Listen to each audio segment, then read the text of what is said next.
Have you seen me dice bag? The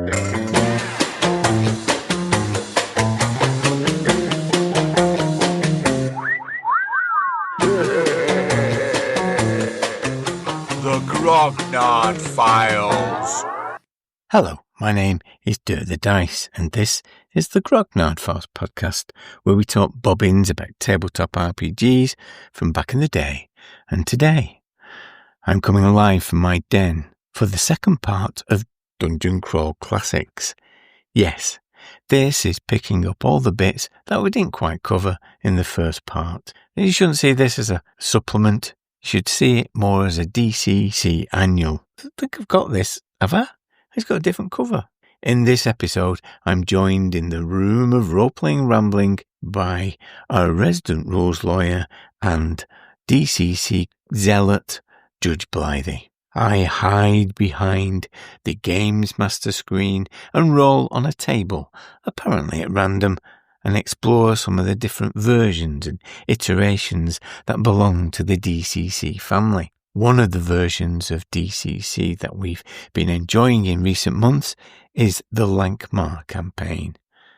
It's based on the works of Fritz Leiber, and I'm joined in the Zoom of Role-Playing Rambling by Dave Patterson, host of the Frankenstein's RPG podcast.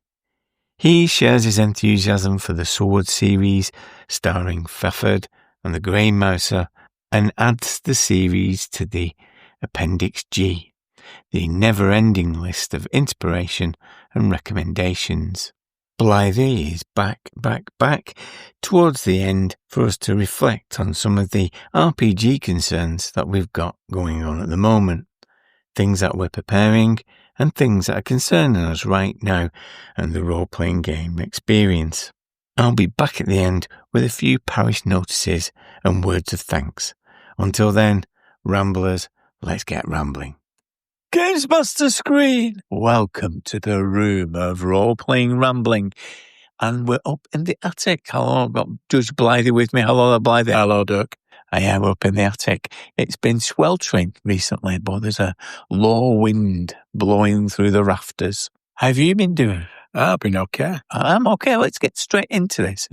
Because what we're going to do is look at Dungeon Crawl Classics. You're still fervent in your belief that it's an amazing game? I'm still fully paid up cult member. I played recently. I was invited to play in Andrew McDonald's DCC game in Fanboy 3, and I had a great time playing a wizard.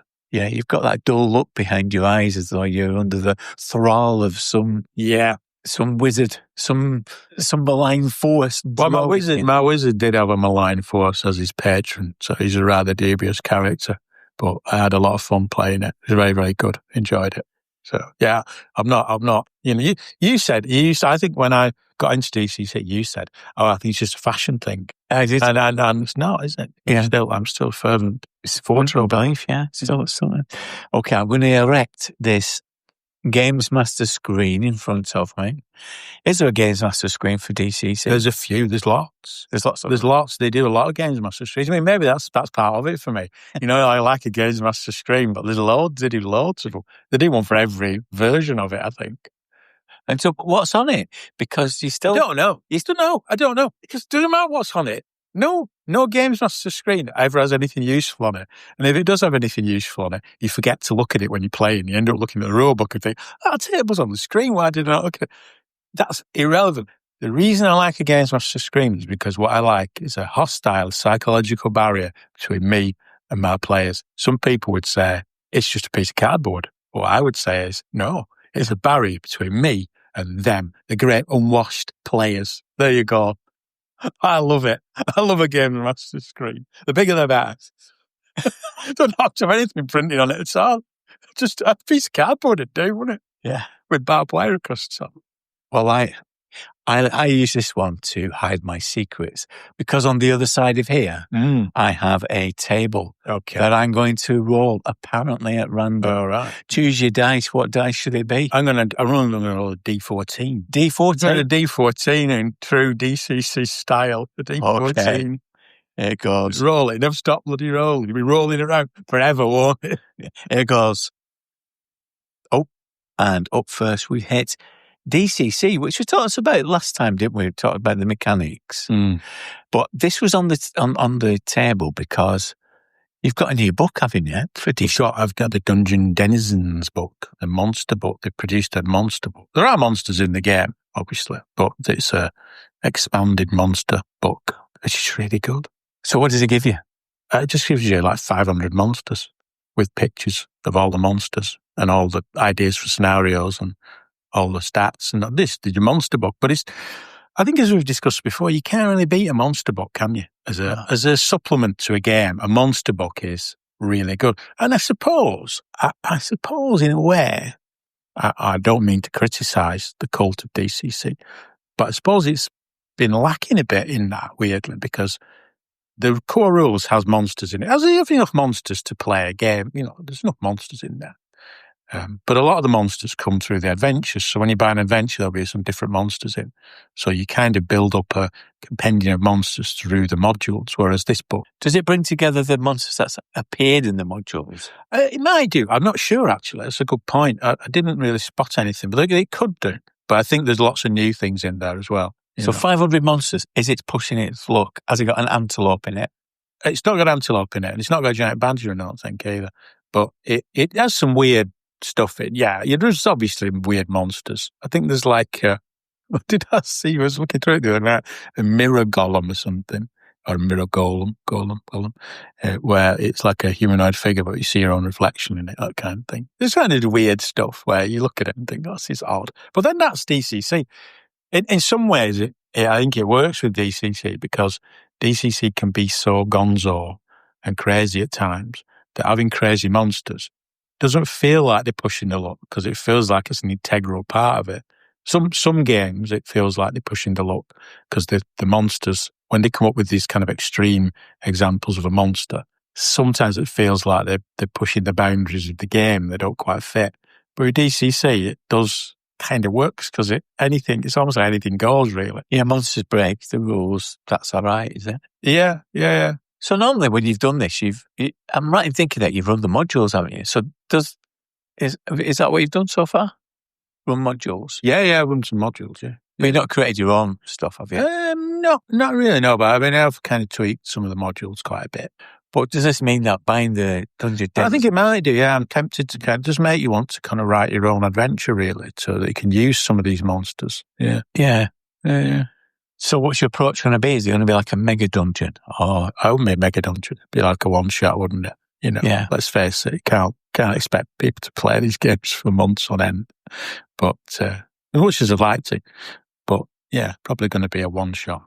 Maybe for Greg Meetish, we'll see. The Maze of the Mirror Golem. Something like, Maze of the Mirror Golem. You need a catchy title, don't you? Catchy title. You can have that one. Thank you. Okay, let's go back to the table. Oh, I've got Lankmar. DCC Lankmar. Yeah. So we played a campaign of this. We did a little mini campaign of it. But it's quite substantial. We played it for longer than our 10-session rule, didn't we? Yeah. And just talk us through that. Was that a series of modules? Or was it adapted? Yeah, it was a series of modules, but I kind of tweaked and messed about with them and used them as a kind of basis for a little campaign because they do sort of run together. I think that's one of the things with DCC. The modules you can go from one to the other and link things together, perhaps more than in other games. But yeah, they were like, was it the Gang Lords of Lankmar? And then a couple of others where I sort of tied it together. It's quite easy to do because in Lankmar, there's a couple of things really. I suppose the first thing is because it's a city campaign, you're in one place, aren't you?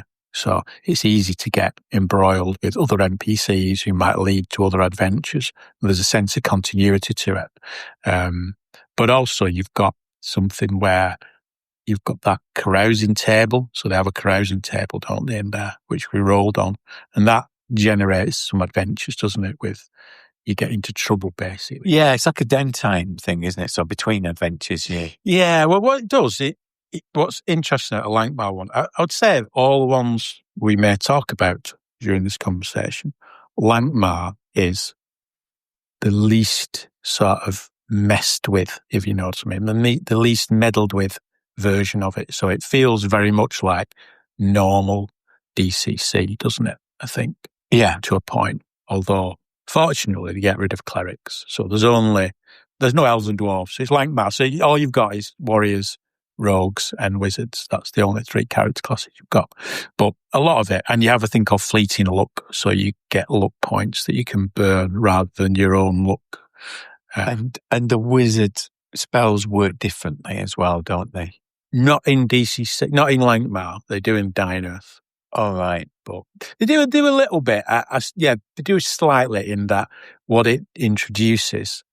The differences that it introduces in Lankmar are spell stipulation. Yeah. And So- I think that's what I was referring to, because it kind of makes it a little trickier to cast spells. So that you're not, as a play character, you're not going to get to a level of like some of the great evil sorcerers that you get in Lankmar stories. Yeah. You are kind of inhibited a little bit by these stipulations. Yeah, it kind of, I suppose it kind of tones down the magic a bit in that sense that the spells are still both the same, but to cast them, you have to roll on a spell stipulation table that gives you like you've got to do, like, there was one where your wizard needed assistance from someone else to cast it. Yes. Or you've got to, there's like daft ones where, your wizard's got to be naked or something like that, or got to be outside, can't cast it inside, or you can only cast it inside. They can only cast it during the day and only cast it during the night. That kind of thing is a change from normal DCC. Yeah. It's not quite like Mercurial magic. Mercurial magic's more about side effects of a spell, isn't it? In normal DCC. Whereas in Lankmar, it's more about what you have to do to cast it. And it limits, I suppose makes it kind of interesting as well, doesn't it? Yeah. And it also weaves in to the lore, the patrons. No, they're not just like random patrons. They are from like... Yeah, they're from the Jubel of the Faceless, whatever. Yeah, and all that kind of stuff, yeah. Yeah, so I felt as a magic user part of that Lankmar world, but it seemed slightly odd because as a player character in that world, the main characters don't use magic. In fact, they turn their face away from magic, don't they? Yeah. And I suppose that is something in the Lankmar box set, that the magic, there is magic, but there's less magic. There's not as many magic items. It's all a bit rarer, isn't it? And wizards are kind of strange and corrupted slightly, aren't they? More so than in normal DCC. So it tones down the magic a bit. That's one change. I think the other changes in it are, like, there's rules around luck, isn't there? So you can burn luck and stuff to heal because there's no cleric, so you can heal yourself and by using luck points and that kind of thing, and having a bit of a rest as that kind of thing going on. But also you get your luck back. Normally in DCC, only rogues really get luck back.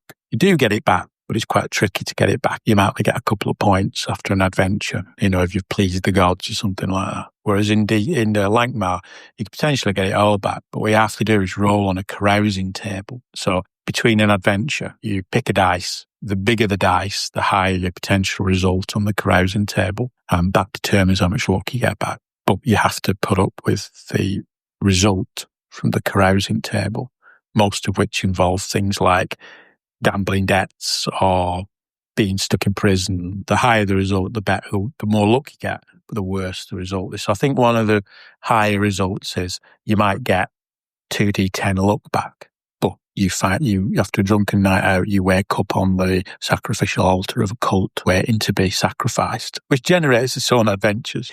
It's very tempting, isn't it, to lean on the word gonzo, and I'm not going to. Yeah, it's the G word. It does have that madcap sense to it. Yes. Yeah. That anything can happen. Yeah. However, it is within the frame of Lankmar and the Lankmar stories. I think it does a good job of emulating. It does a really good job, and it like you say, it is gonzo, but it's reined in with the Lankmar one, and it's a little more. What's the word? It's not pedestrian. That sounds really, really bad to say it's pedestrian, but it's a bit more grounded, isn't it? Ground, that's the word, yeah. Less gonzo, more grounded. The G word, yeah. Less gonzo, more grounded in that, there's a bit less magic, and it's more about getting into trouble in a city and the criminal element of it with the Thieves Guild and some of that kind of stuff. Yeah, and plays into it. It does a really good job, I think, with the artwork, the maps, the cartography that it shows in conveying a sense of Langmar. But also, as you say, like the Thieves Guild and some of the different factions that operate in the city, they're there, but, to come back to our lore is Snore. Yeah. You don't really need to get embroiled in all the different factions, motivations and what have you. They're just there and they're just there and you might interact with them or not. You're almost, as PCs, you're almost NPCs in a larger narratives that are going on around you that you kind of cross into every so often. Yeah. Exactly. You might pick up a box and be chasing a skeletal hand through the city. Yes, exactly. Yeah. And it might not involve, there was one where you had to steal a elephant's head from a tavern, didn't you? And replace it without anybody knowing. It was quite a lot of fun.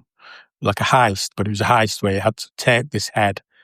We were spoilers as to why, but you did find out why, but you were given this job of stealing a behemoth's head from this tavern where this ritual was going on, but replacing it without anybody knowing.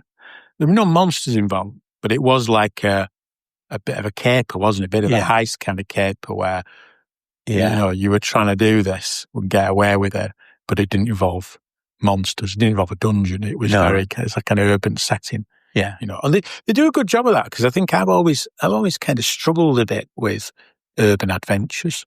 They can sometimes be a bit problematic, can't they? Because you don't quite know what to do, or you sort of feel, well, if player characters do this, this and this, is that not going to bring the city guard down on them and that kind of thing? But the Langmar setting is such that I can get away with that kind of stuff because it's that kind of setting, isn't it? Yeah, I got a sense as a GM, I suppose us as players got more out of it than the Waterdeep campaign that you ran. Yes, yeah. Well, I did see a funny comment once about Langmar on, that's just a Reddit, some one of these daft sites. It was somebody complaining. They'd bought the box set of Langmar, they bought it, and they said, "This is outrageous. This is just a rip-off of Waterdeep. What are Goodman Games thinking? This is just the same thing as Waterdeep." And they go, "Oh no, really?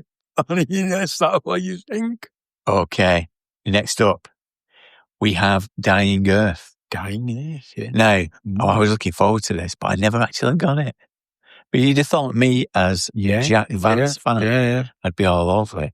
But at the time, it was really expensive to purchase and get shipped. So did you do the Kickstarter? No, I didn't do the Kickstarter, but what I did, I put in a pre-order at Leisure Games.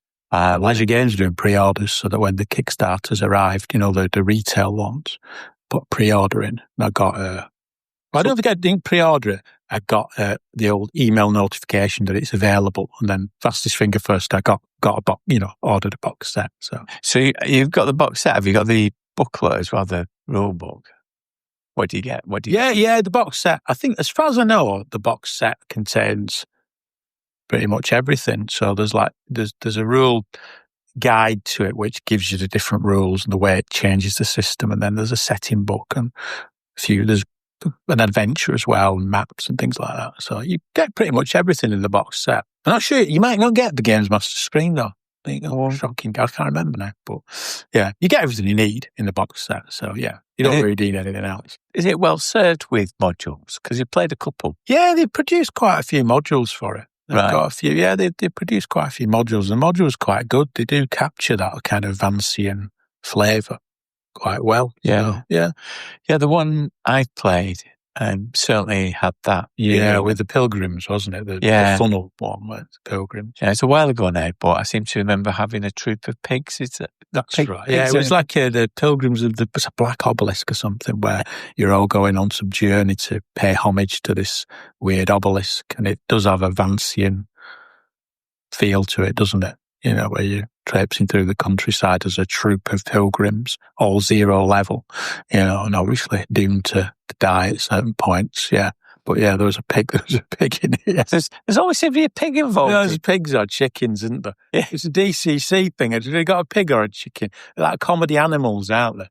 You know, no one ever has. It was a sheep or a cow, and a cow's not kind of funny, is it? But for some reason, a chicken or a pig, did that like funny? This will be funny. So I've only played the funnel version, the 0 level version of it. I played very little of it. Yeah. And I'm a big fan of Dying Earth, but it's because you've not offered it very much. And why is that? Well, I've run a funnel, and I've run a couple of proper games where you've got the character classes. I think it is quite a tricky one, if I'm honest. I think they do a very good job of creating a Vancian world, and the character classes that they bring in are very Vancian, so you can play a vat thing. Oh yeah, so that thing. The wizards have grown them in a play a vat thing, which is quite good. I always love that from Rail to the Marvelous. The fact that he's growing that's different creatures. Yeah, play a vat thing. You can play a witch. You can play what's called a wayfarer, which is like a bit of a roguish character. It's like a Cujo. Yeah, that Kugo, yeah. Or you can play a wizard. They do say you can bring in the other character classes. But again, I'm not sure. You can bring in warriors, I suppose, but I don't think you could bring in clerics particularly. You can't bring in elves and halfling and dwarves because they're not Dying Earth, are they? So that wouldn't work. I'm not sure you could bring wizards in because, again, it's a peculiar thing. But what I would say about the Dying Earth, and this came across when I ran it, I think it's quite hard work. If you ran Lankmar, DCC Lankmar, with players who'd never played DCC, or they'd played DCC, but they'd never played in Lankmar, that would be fine. It would work. It would be fine. I've done that, and it's quite easy. People get it. The rule changes are not huge. They're just enough rule changes to make it a bit different, but nothing too worrisome, nothing to keep you, occupy your mind too much. I think what I found with the Dying Earth one was, it was one of those where I thought, do you know what? I think everyone needs to have read these rules to play it, because even if you've played DCC, it changes a lot of the rules. The character classes are quite different in the way they operate, so they have a lot of abilities, which are very Vancian, but quite tricky. I think the trickster, I think I looked at that. The Wayfarer. Yeah. And it is like a trickster type. It is a bit like a con man, isn't it? Yeah. And that's got some additional rules around it, hasn't it? That the main different rule in it, and it's quite a good rule, is a thing called a grudge token.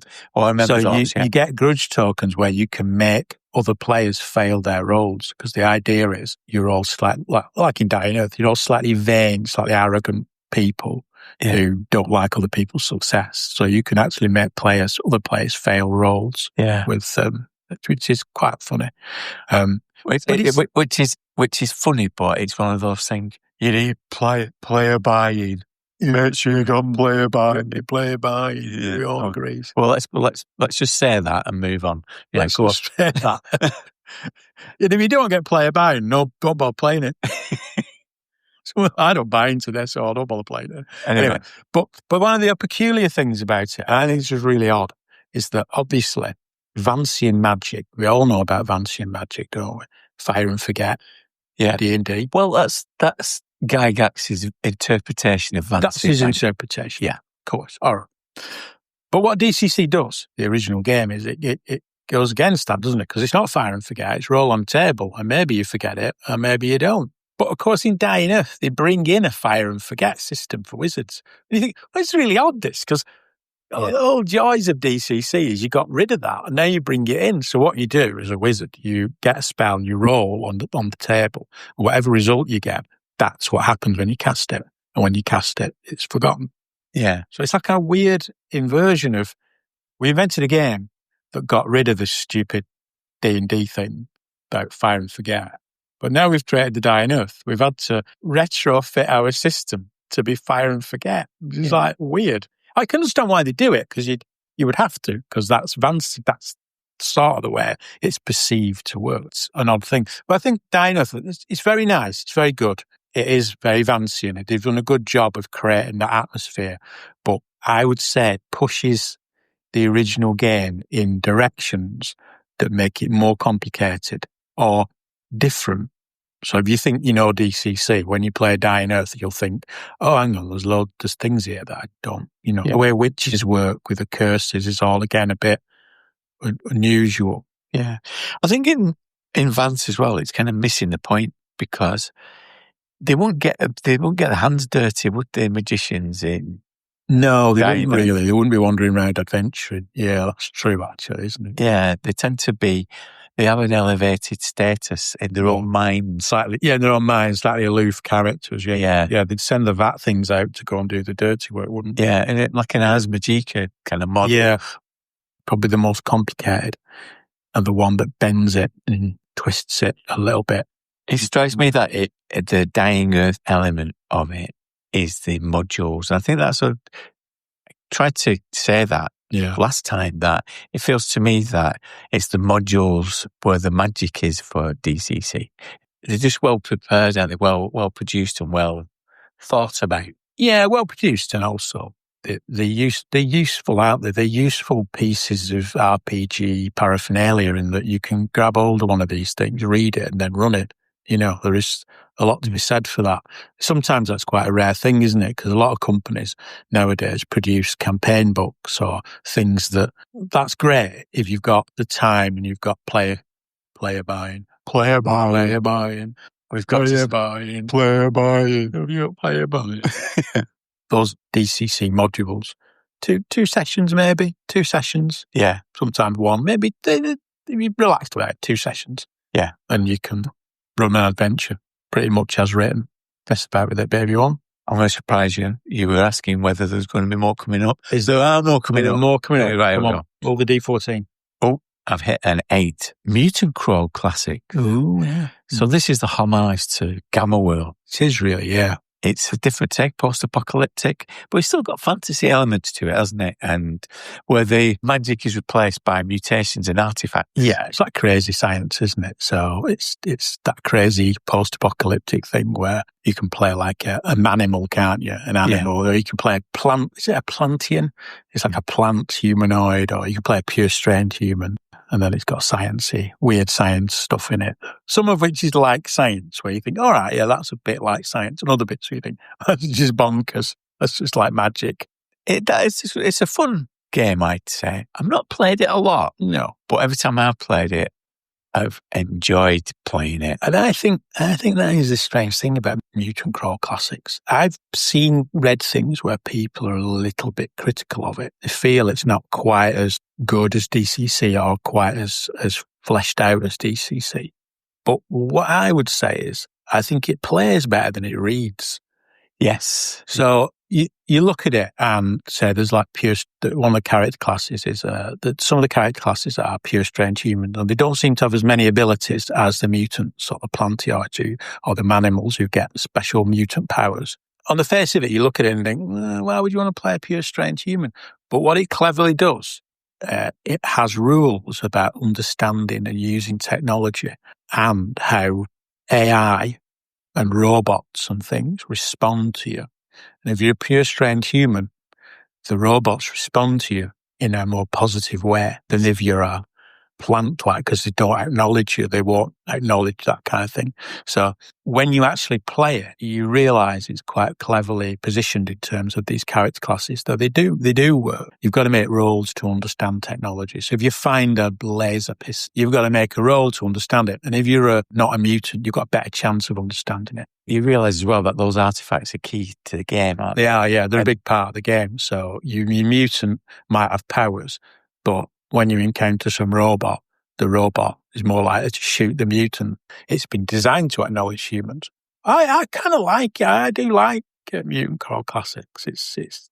I mean, you think DCC's Gonzo, but I mean that's Gonzo, the capital G, isn't it? Yeah, and it is less grounded. It is one of those where it gives the players a bit of license to have fun with it. Yeah, and it's a bit tongue in cheek. Yeah.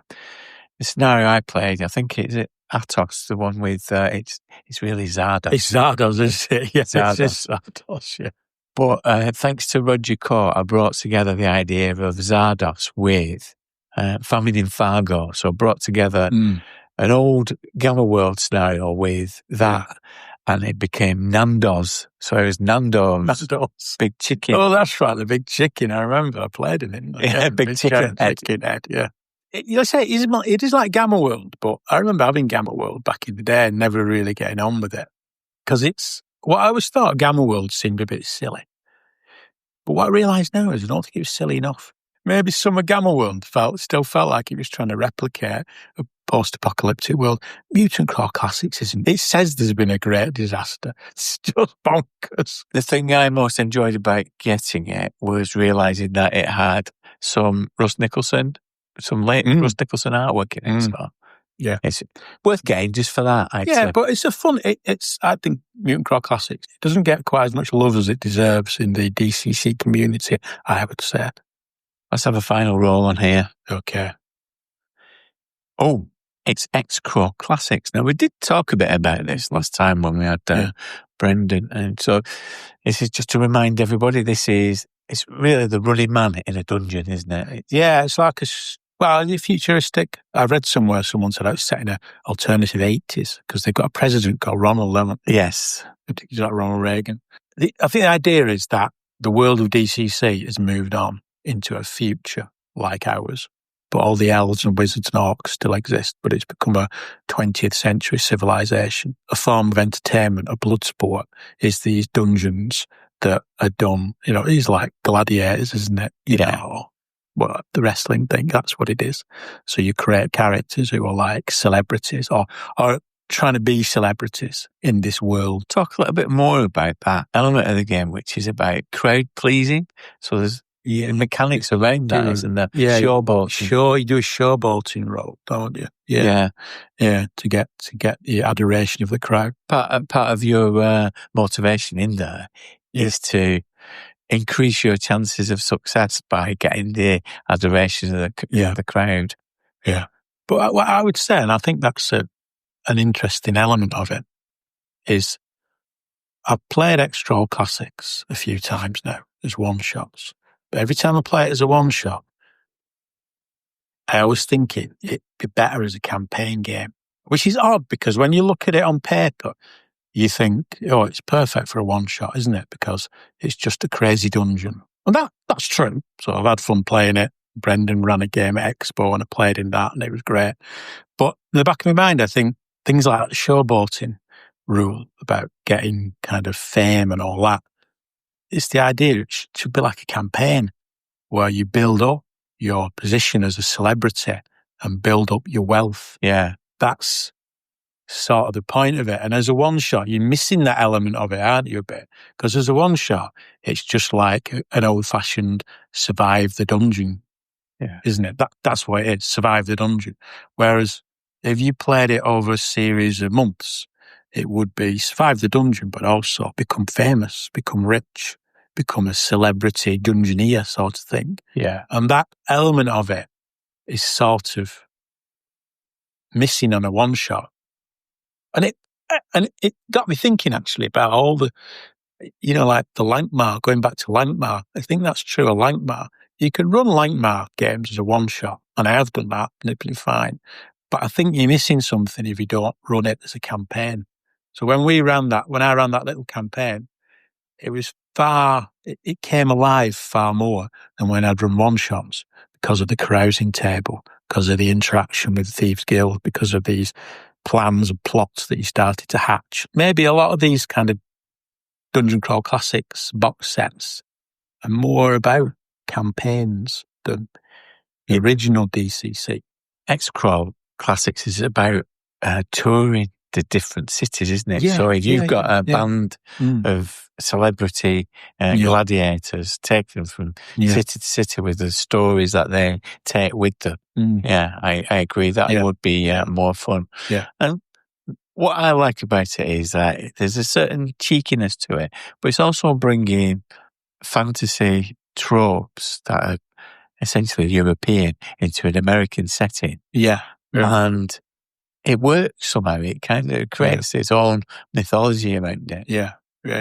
Well, it's like the mythology of role-playing games, isn't it?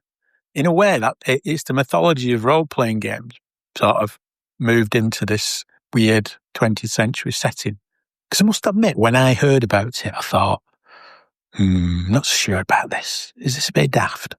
Well, it is a bit daft. It is daft. Of course it is. But when I've played it, I've thought, actually, this kind of works rather well, this. It doesn't, in theory, it doesn't seem to, shouldn't work, but it does actually in practice. I think it's all right to do daft every so often. I think it is, yeah.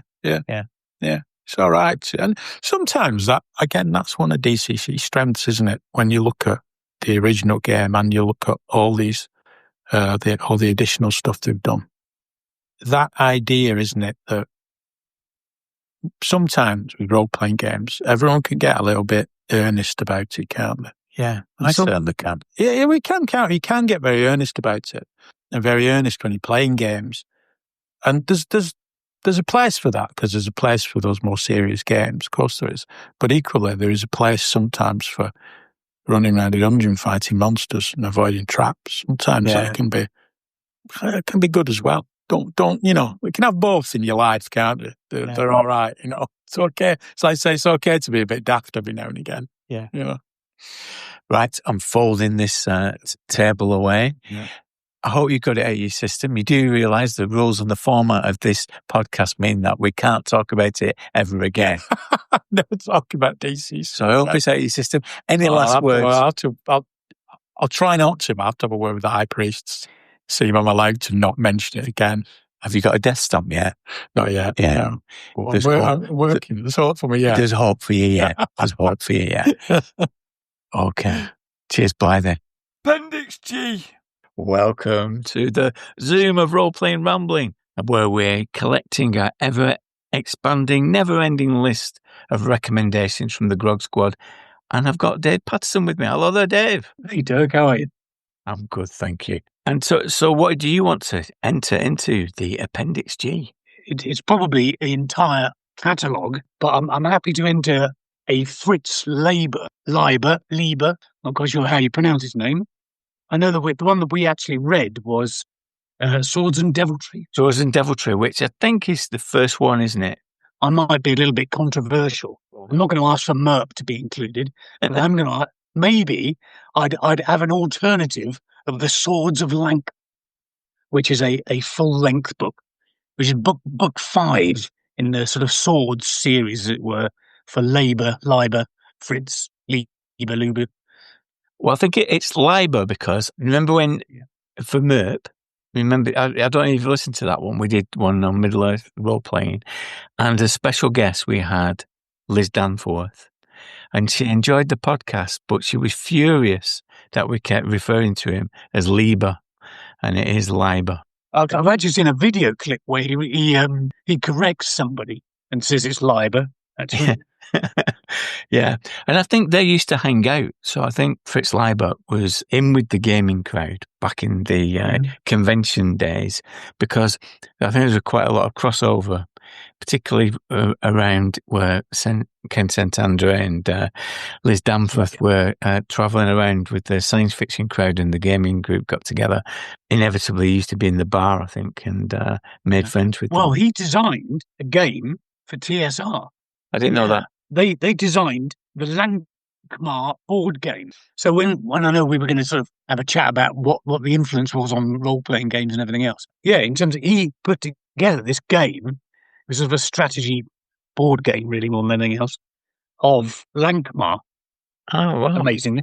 That's amazing. They did the second edition of AD&D. They did a Lankmar version of it, I think, didn't they? Yeah, and I think they've done one for Savage Worlds. And of course, we're talking about DCC this time, so it has definitely always been there, hasn't it, as an influence. So, what about you, Dev? When did you first read these? How did you come across them? Well, as you can probably guess, obviously it's not on video, but the state of the books that I have in front of me, I've had them for donkey's years. And I think I was reading them before I got involved in any kind of role-playing. And I remember being completely captivated, I think, oddly enough, I thought because his name was Fritz Leiber, I thought he was European, until eventually I got a book that said, the best living American fantasy writer, which was a surprise. because I think the sensibility in there, I think his language is quite European, and his sense of humour in the books, I think, is quite European. So I thought it was a bit more complex than most of the fantasy I was reading. I found him before I then found things like Vance and, Stephen Donaldson and all the rest of it. And I thought he was very gritty and dark, which is why I think he stayed with me for that long, because it had quite a formative period. And that was a sort of fantasy, I guess, and the arc that I was on was very, very similar to Labour. If you're going to give a pitch to somebody who hasn't read these books, what would it be? So obviously these are principally about Fafford and the Grey Mouser. I think the pitch would be, if you like role-playing games, this is the closest you're going to get in novel and short story form. They are a distillation in novel form of how you imagine role-playing games are going to be. Yeah, and why is that, do you think? Some of that is down to that comic element of it. The way that things get resolved in these stories is not necessarily straightforward, is it? And it kind of matches that player character experience of, let's think of a plan, and then it goes wrong. There's almost like there is a sort of, in the background, there's a Machiavellian presence, as the GM might be, that says, this sounds like a great plan, but now this is going to happen. And I think, the stories will often have twists and turns, and they take it in a different direction.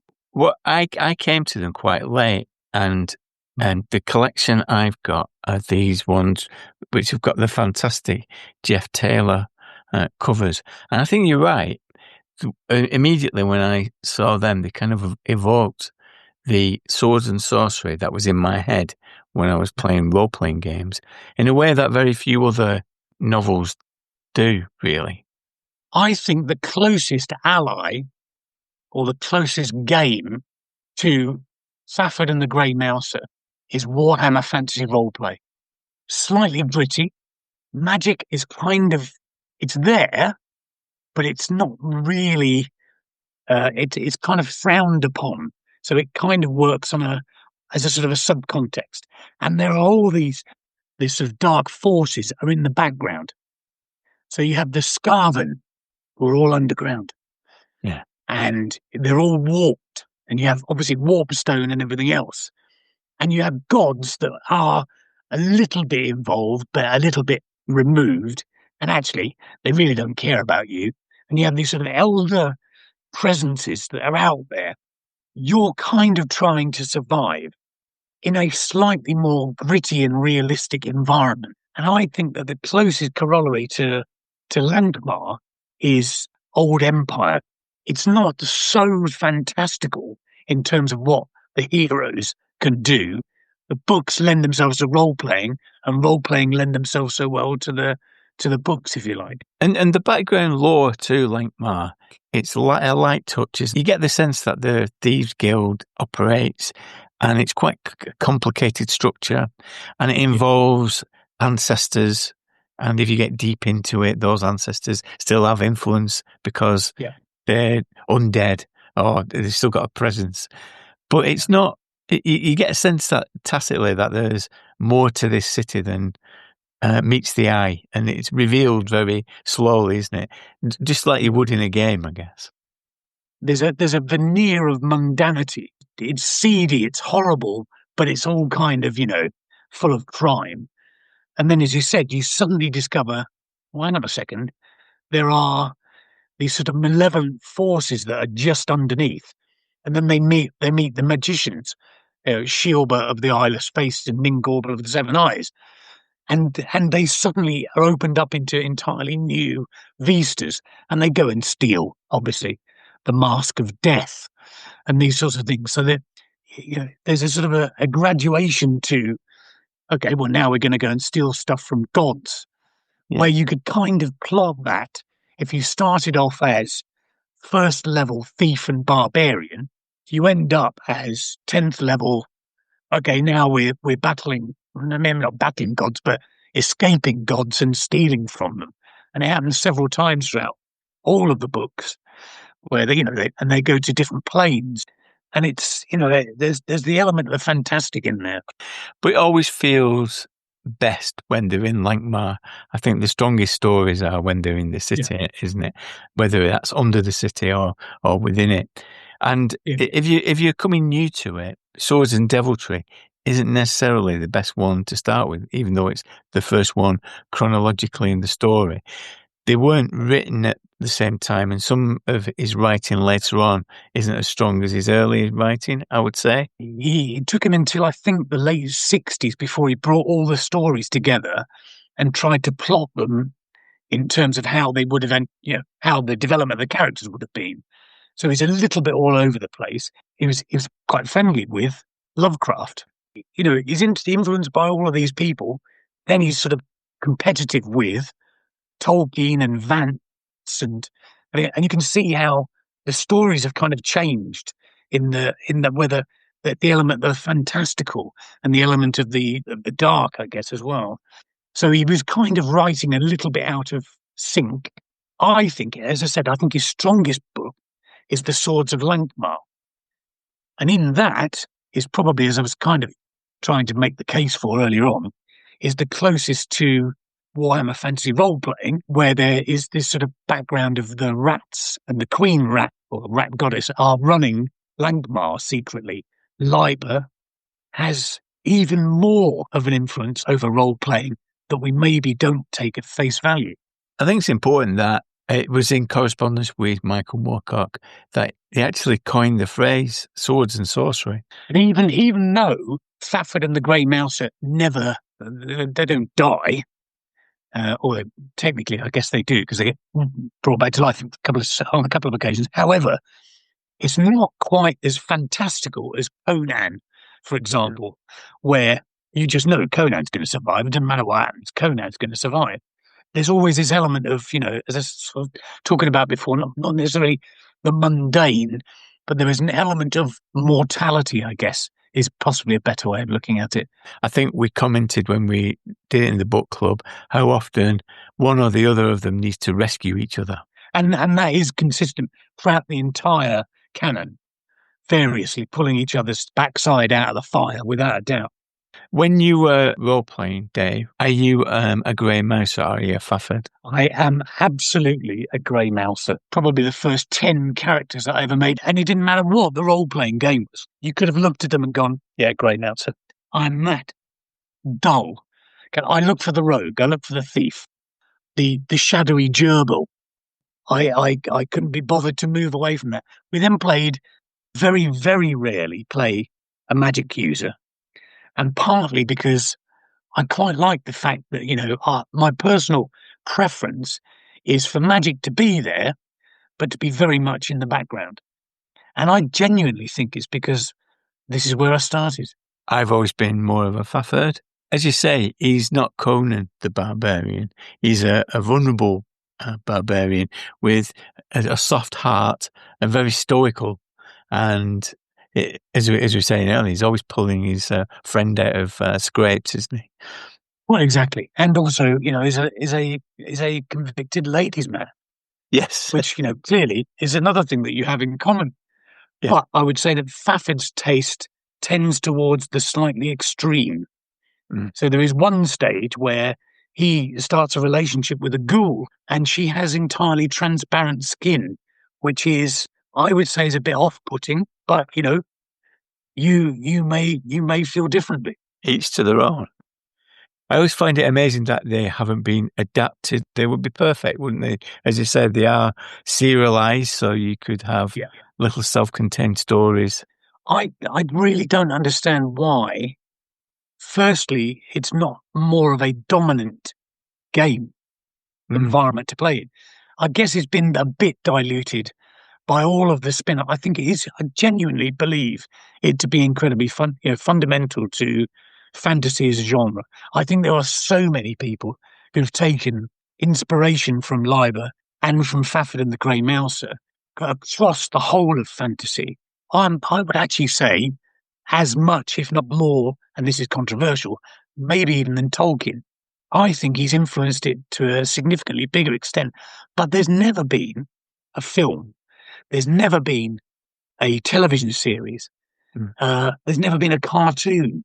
And as you said, these stories, they work so they are episodes.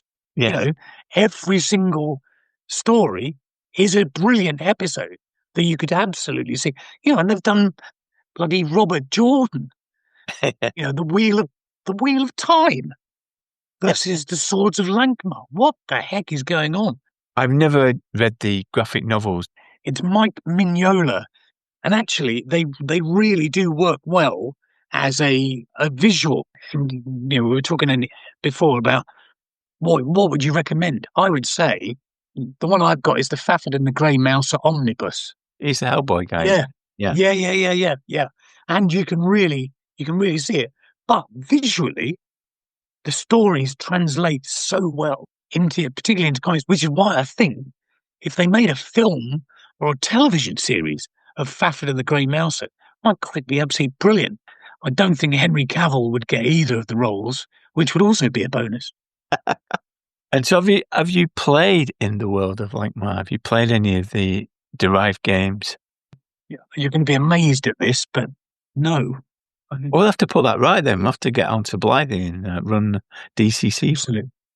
Yeah, I would absolutely go for DCC. I still think I technically have because I played Wolfram and Jeremy it's that sort of, you know, it really concentrates on the gritty, which is what I think is the real benefit and the grounding of Fafford and the Grey Mouser is that sort of very, very dark sort of setting. And I've got my copy of The Swords of Lankmar here, and I've not opened it for 40 odd years, and the page is a bit brittle, but you'd maybe want to read it again, Dave. There's a bit at the very beginning of Swords and Deviltry, the author's note at the very beginning, his introduction, which I thought sums up the approach to these books and also to role-playing in general. So if you wouldn't mind me just reading a little bit from Yeah, this. of course, please do. So this is from Swords and Deviltry. Book 1 of the saga of Fafford and the Grey Mouser, the two greatest swordsmen ever to be in this or any other universe of fact or fiction. More skillful masters of the blade even than Cyrano de Bergerac, Scar Gordon, Conan, John Carter, D'Artagnan, Randok Dahar, and Andra Devoris, two comrades to the death and black comedians for all eternity, lusty, brawling, wine-bibbing, imaginative, romantic, earthy, thievish, sardonic, humorous, forever seeking adventure across the wide world, fated forever to encounter the most deadly of enemies, the most fell of foes, the most delectable of girls, and the most dire of sorcerers and supernatural beasts and other personages. Now, how could you not see that as the basis of the greatest role-playing games you've ever encountered? And on that note, Dave, I think it's a great explanation of me and you, that as well. Thank you, Fafford. And thank you, Mouser. Thanks for that, Dave. I'll get me cooked. Welcome back to the room of role-playing rambling. We've got our overshirts on. We're Overshirt. overshirts. I thought it was a bit warm to put a coat on. Yeah, the overshirt. What's the, you know? Heading towards the... Oh, one of those... Shacket. A shacket. A shacket. What's that? Where's that word come from? A shat at it. Where's shacket? What's that word come from? I've seen these for sale, and I've looked at... Every time I've seen a so-called shacket, I've either thought it's a shirt Or a jacket. And what are people talking about? Well, if we wear these shackets, we're not going to feel the benefit. However, a torture quip. Put a shacket on you. Don't do that. heading towards the door, and it's time for our closing time chat. Any other business? Have you got any other business, Blythe? Have you start? All right, Give me a I'll chance to think of something. Okay. As you know, I've been suffering from GMitis. Of course, yeah. Recently. Yeah, GMitis. I think I found the cure. What is the cure? Put myself forward for too many things. Yeah, and then you've got to deal with it. Yeah. Yeah, you just got to ride it through, face it, and take it on the chin. fight or flight. Or, no, do or die. Do or die, fight or flight. It'll cure me or kill me. Sink or swim. Yeah. Well, something like all of those things. All those things. All the advice. Yeah. So on the horizon, I've got, I'm going to do a Dracula dossier over 24 hours. Oh, yes. Yeah. Which we'll probably talk about in a bit more detail on another occasion. That's on the horizon in November for Grog Meet-ish. I've signed up for Glorantha Games. So that's in Birmingham, a one-off event. So I'm going to do a RuneQuest adventure. Well, of course. You want more? I have got more for you. I've also got Owlbear and the Wizard Staff, which I'm learning Blade Runner and writing a scenario for that. But I've also, before then, we've got MorpCon. And for MorpCon, I've turned back to Planescape.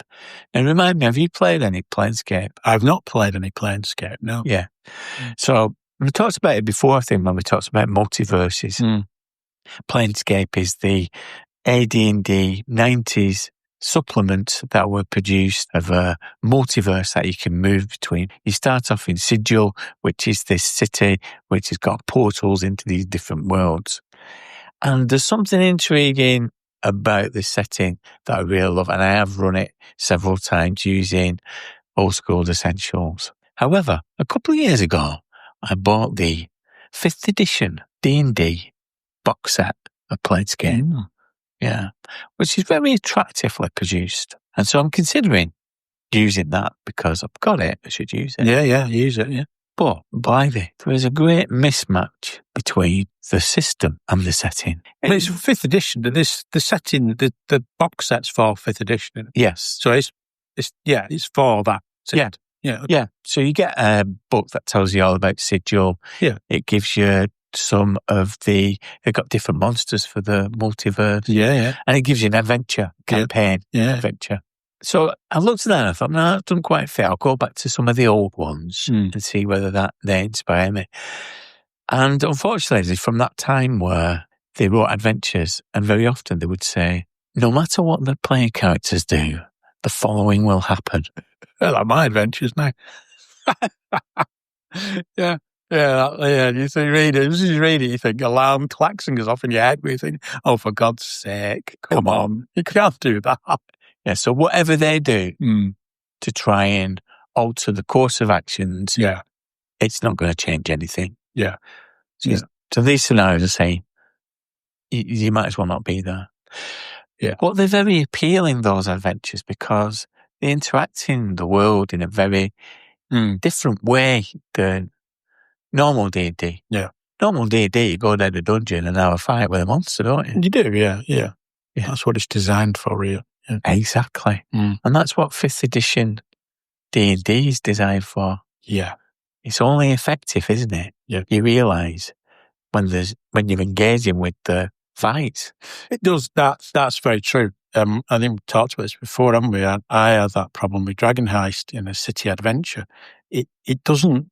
I just don't think it does anything else well apart from fighting monsters or being in a deadly dungeon or something like that. So put 5th edition characters into a dungeon or some temple of evil or something where there's lots of threats and monsters and traps, and it's great. But once you stick them into other environments, it just falls apart, I think, as a game. And as a world, the whole thing just falls apart. It's just like daft. We just said daftness is all right, but I don't know, 5th edition, it does one thing particularly well. But once you move it away from that one thing, it does sort of... But you've got a setting there that is rich and full of ideas and potential. But all that potential is the opposite of fighting stuff. Yeah. So how are you going to engage with the system or use the system? Yeah. In a fitting way? I might as well use anything. I might as well use Old School Essentials because that probably would be more effective. Yeah, but it's a little bit more toned down, isn't it, in terms of, I mean, it's still dungeon bashing type stuff, but it's a bit more toned down in terms of the power of your characters is... Because again, I think one of the problems with 5th edition is the characters become powerful very quickly. I suppose this is, again, something about comparing it to DCC. In 5th edition, characters become powerful very, very quickly. that can do lots of powerful things at relatively low levels. So one of the tricky things is when you're running adventures for those characters, people want to do those things, don't they? But those powerful things are often combat related. If you're just wandering around a city or somewhere, having some interactions, that's fine. But as a player, in the back of your mind, you're thinking, God, I can cast Fireball. Come on, give me a chance to cast Fireball. Or in the case of Planescape, so one of the adventures is around stopping an unstoppable force of Modrons that are going on a march through the plains. You, as player characters, you can't stop them. So how do you resolve this? How can you deal with it? That's Fireball. Because it's built around combat type stuff, but it's also built around being able to defeat things. Very combat related game, but within that, you've also got this idea that you can beat things. But like you say, if you present them with some conundrum of you can't stop these things, or what are you supposed to do with that? Yeah, in D&D, there's no compromise in this game. Do you think that's because they're trying to port it into 5th edition and it doesn't quite work? Would it have worked with AD&D?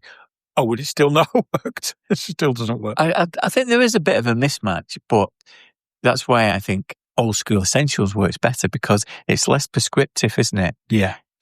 So when I was playing it, people were using their attributes in interesting ways because you've got more of rulings, not rules. Yeah. Whereas with 5th edition, you got less scope, I think, for that kind of manipulation. So if you're persuading someone, you've got less available to you. Yeah. Whereas if you're having a scrap with them, you've got loads of options. Yeah. So, I was going to sign up for your MarkCon game, and you wonder why I get GMI tests. Sure, no. Am I overthinking this? I'm overthinking it. But you're not overthinking it, are you? Because I think there's that thing when you're going to run a game and you look at these things, in the back of your mind, there is the thing of, is this really going to work as a one shot? Is it going to work in the way I think it's going to work? I mean, I could make it Planescape and put a lot of monsters in it. It's an option. It is an option, but it's not the spirit of. It's not the spirit of it. Yeah, it's the setting. Yeah. There we go. I don't think I'll ever get a cure at this rate. I think you're cured. You've thrown yourself into it. You're back in the game. Back in the game. Back on the high horse. You're back in the saddle. Yeah, you're all right. What about you, Blythy?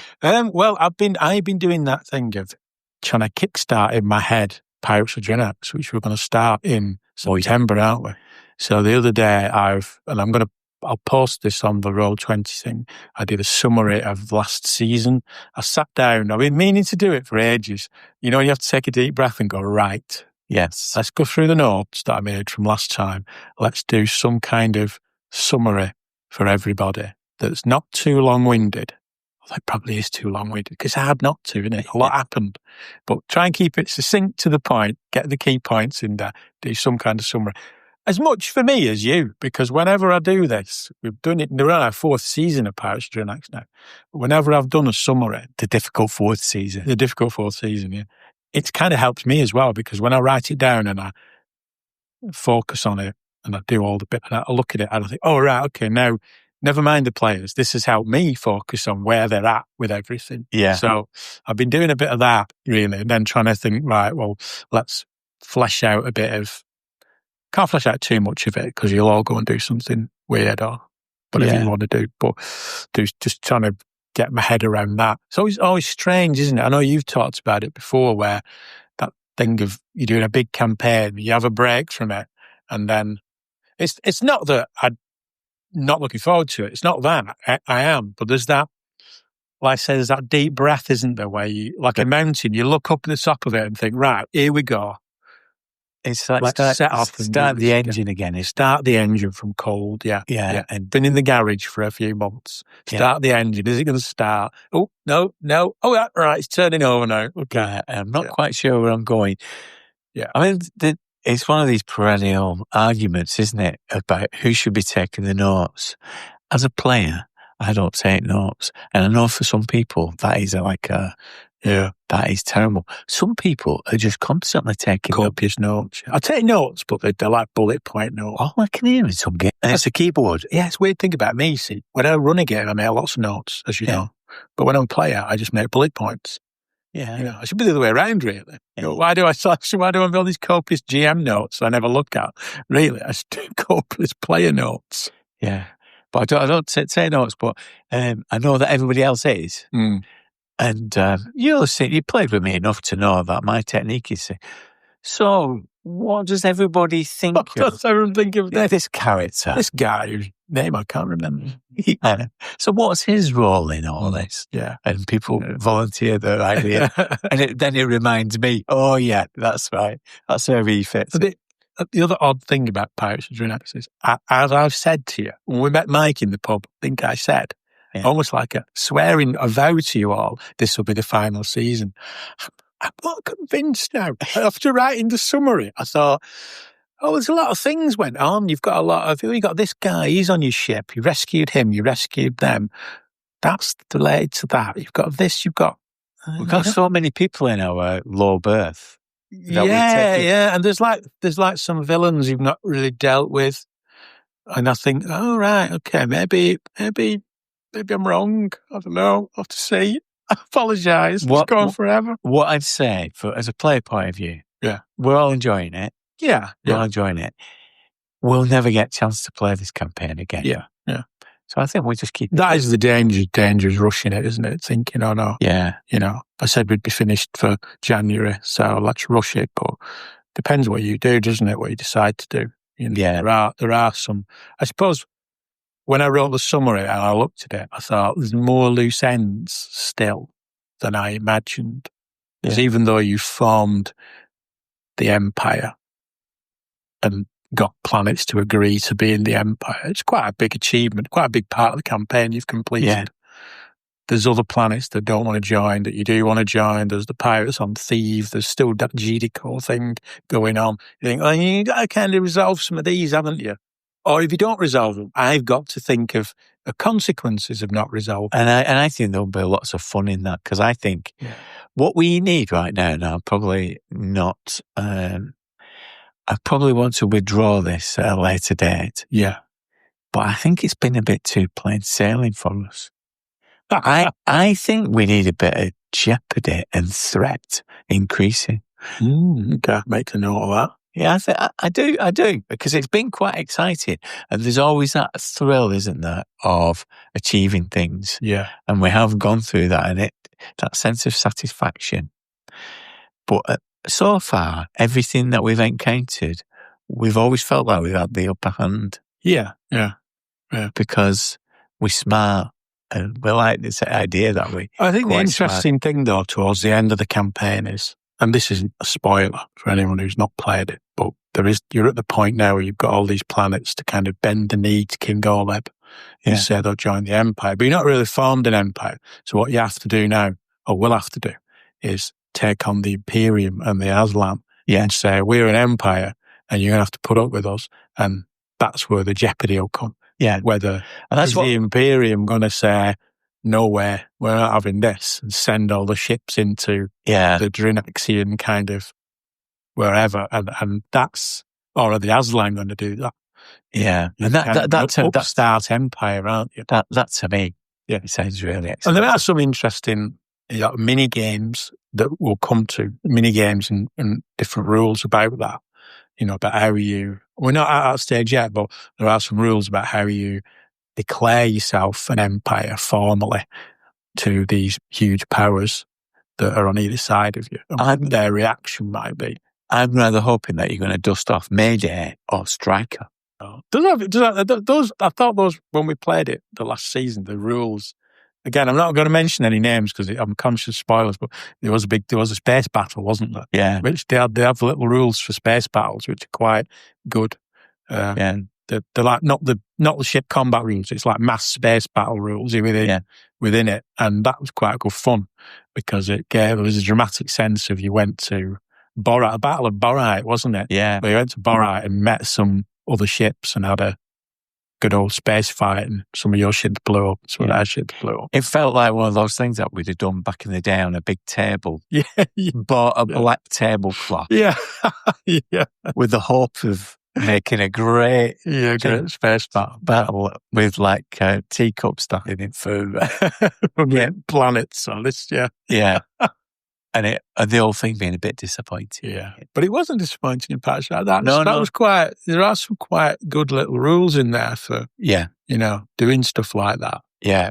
There are those scenes out there where they like telescope out, don't they? So it's like a scalable thing where, right, on this session, like that one, and there have been a few others like that. This session is bigger than just you play a character. You're involved in it, but there's also a big space battle going on where they've got a bit of a fleet and you've got a fleet and you're going to clash in a sector and battle it out, As you're saying these words, Blythy, I'm getting kind of overcome with excitement at the prospect. The prospect's forming an empire and having your own planet. Flamboyant brides again. Yeah. Hey, great stuff. Cheers, Blythy. Goodbye. A fellow and a half to go. Distinction. Can he hang on? I would swim the ocean wide. I would cross the great divide. I would do anything for you. I would take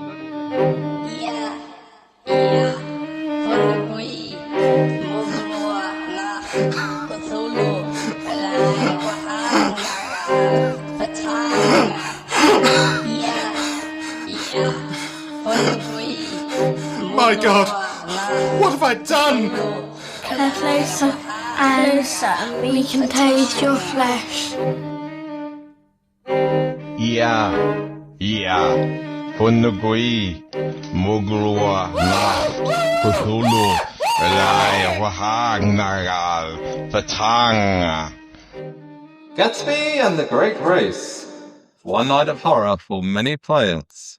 Available now at drivethrurpg.com. Thanks to Dave Patterson for adding another one onto the list of the Appendix G. If you go to our Discord, you'll find the full list of the appendix as it grows and grows. If you're interested in adding your obsession onto the list, then please let me know. I know that some people have contacted me previously with their suggestions. Don't worry, I still have them. I'll fit you into the programming at some point in the future. You'll have heard the brand new advert for the Gatsby and the Great Race, written by Paul Fricker, which is now available to purchase, updated 7th edition Call of Cthulhu version at the Miskatonic repository over at DriveThruRPG. You'll probably have heard, if you've been keeping up, that we ran that scenario at this year's Grog Meet, which was a tremendous success and an amazing experience. So it's great to see that the supplement is now available to buy. At a recent book club, we looked at The Man in the High Castle by Philip K. Dick. At the meeting, Paul pointed out that Philip K. Dick probably has more influence on his scenario writing than Lovecraft himself. And of course, when I think about how Gatsby works with its mind-bending realities and multiple layers, and I think, yes, of course, that's where it comes from.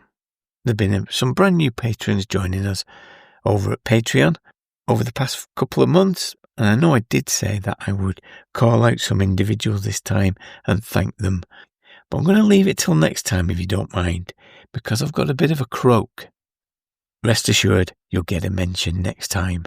We're extremely grateful for anyone who puts a tip in the tip jar, past and present, because it's what keeps this show on the road. It keeps us motivated, pays for all the various overheads that come with it. It also supports our side projects, it gives a boost to the Discord server, and makes sure that we continue to invest in content. And thank you for listening. If you do get a chance to pass it on to somebody you know, be really grateful. Last weekend I went to Glorantha Games and somebody said to me, I only found out about your podcast because somebody I know sent me an email with a link on. So, if you can think of anybody that you know who would like to listen, then please pass it on. We haven't had a review for a while. I don't want to sound too desperate, but, please. One of the projects we've got on the go at the moment is a gladiatorial arena league. It's about to open, and Monday night is fight night. And I think next time, when we meet, things are going to get a little savage. Until then, adios, amigos.